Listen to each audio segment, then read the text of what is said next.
Hi viewers, అందరికి welcome friends. మన ఛానల్కి స్వాగతం ఫ్రెండ్స్. మొత్తానికి పాకిస్తాన్ నిన్న ఓడిపోవడం వల్ల టోర్నమెంట్ నుంచి అయితే నిష్క్రమించింది. సో మరి మ్యాచ్ ఏ విధంగా సాగింది ఏంటి అనేది మనం పూర్తి వివరాలకు వెళ్ళిపోదాం. So let's move into the topic. Hi hello నమస్తే my dear H5T creators YouTube channel. మీకు గనక మా వీడియోస్ నచ్చినట్లయితే లైక్ చేయండి, అలాగే కామెంట్, షేర్ అండ్ సబ్స్క్రైబ్ చేయండి. పక్కనే ఉన్నటువంటి ఆప్షన్స్లోకి వెళ్ళి ఆల్ అనే ఆప్షన్ని సెలెక్ట్ చేసుకోండి. ఇలా సెలెక్ట్ చేసుకోవడం ద్వారా మా వీడియోస్ ఎప్పటికప్పుడు అందరికంటే ముందుగా మీకు నోటిఫికేషన్లో వస్తుంది.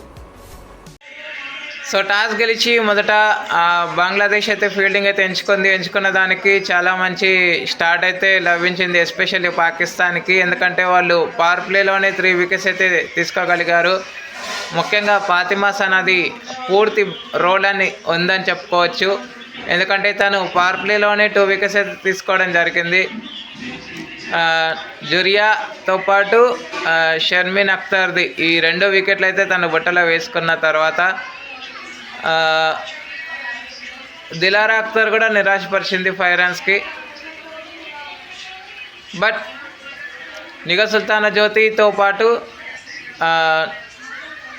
షర్మిన్ అఖ్తర్ కొంత పార్ట్నర్షిప్ అయితే నిర్మించగలిగారని చెప్పుకోవచ్చు. 50 పార్ట్నర్షిప్ కూడా దాటింది. అయితే ర్యాంక్ సిచ్యువేషన్లో షర్మిన్ అఖ్తర్ 30+ రన్స్ వేసి తను అవుట్ అయిన తర్వాత మిడిల్ అంటే కన్సాలిడేషన్ పీరియడ్లో చాలా వరకు వికెట్స్ అయితే ఒక 2 to 3 వికెట్స్ అయితే కోల్పోయింది. అంటే ఎక్కువగా చెప్పలేదు, ఒక 2 వికెట్స్ అయితే కోల్పోయిందని చెప్పుకోవచ్చు, 3 వికెట్స్ కూడా కాదు. సో తర్వాత లాస్ట్లో శోభనా మస్తరి 39 రన్స్ అయితే స్కోర్ చేసి 123 రన్స్ అయితే స్కోర్ చేసింది. ర్యాంక్ సిచ్యువేషన్లో 36 రన్స్ వేసి కెప్టెన్ నిఘా సుల్తానా జ్యోతి తను అవుట్ అయింది. నిఘా సుల్తానా జ్యోతి అవుట్ అయిన తర్వాత రన్స్ రావడం అనేది చాలా వరకు కట్టడి చేయగలిగారని చెప్పుకోవచ్చు పాకిస్తాన్. ఇక తజ్మైకి 1 వికెట్, ఆ తర్వాత తూబా హసన్కి 1 వికెట్, ఫాతిమా సనా 2 వికెట్లు అయితే తీసుకుంది. ఆ తర్వాత నష్రా సంధు, సదియా ఇక్బాల్ తలా 1 వికెట్ అయితే తీసుకోగలిగారు. అనంతరం లక్ష్య సేథన్ ఆరంభించిన పాకిస్తాన్కి మాత్రం చాలా మంచి స్టార్ట్ అయితే లభించింది. ఒకానొక టైంలో పాకిస్తాన్ ఈ 123 రన్స్ని ఈజీ చేస్తుంది అనుకునే దాకా తీసుకొచ్చారు. బట్ ఫిరోజా 23 రన్స్ వేసి ఎప్పుడైతే అవుట్ అయిందో రన్స్ రావడం అనేది చాలా వరకు ప్రెషర్ అనేది తగ్గింది. మునివాలిట్ కూడా 25 రన్స్ అయితే స్కోర్ చేసి తను అవుట్ అయింది. మిగతా వాళ్ళు ఎవ్వరు కూడా ఆకట్టుకునే పర్ఫార్మెన్స్ అయితే చేయలేకపోయారు. ఫాతిమా సనా 10 రన్స్ మాత్రమే డబుల్ డిజిట్స్ పరంగా మాట్లాడాలి అంటే. కన్సాలిడేషన్ దగ్గర నుంచి యాక్సిలరేషన్ పీరియడ్ వరకు చాలా వరకు వికెట్స్ అయితే కోల్పోతూ వచ్చింది పాకిస్తాన్. తత్ఫలితంగా 23 రన్స్ తేడాతో ఘనమైన విజయాన్ని సాధించి బంగ్లాదేశ్ మేము ఇంకా గేమ్లోనే ఉన్నామని చాటి చెప్పారు. ఈ విషయంలో నిఘా సుల్తానా జ్యోతిది పూర్తి రోల్ అయితే ఉందని చెప్పుకోవచ్చు. ప్లాన్ ఏ సక్సెస్ కానప్పుడు ప్లాన్ బిని అమలు చేసి పాకిస్తాన్ దగ్గర ఉండాల్సిన మ్యాచ్ని పూర్తిగా లాగేసుకున్నారని చెప్పుకోవచ్చు.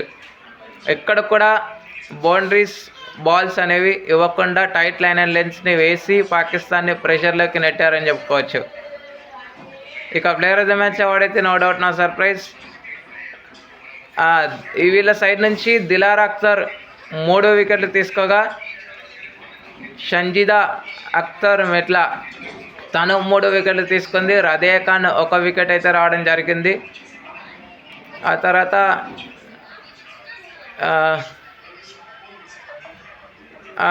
ఒక 2 రన్అట్లు అయితే జరిగాయి. So that's it. 108కి అయితే ఆల్అౌట్ అయితే అయిందని చెప్పుకోవచ్చు. ఇక player of the match award అయితే నో డౌట్ నా సర్ప్రైజ్. షర్మిన్ అఖ్తర్కి player of the match award అయితే రావడం జరిగింది. Okay friends, thank you. ఇలాంటి అప్డేట్స్ కోసం ఛానల్ని సబ్స్క్రైబ్, షేర్, లైక్, కమెంట్ చేయండి. మరొక అప్డేట్తో మేము ఉంటాను ఫ్రెండ్స్. అంతవరకు సెలవు, నమస్కారం.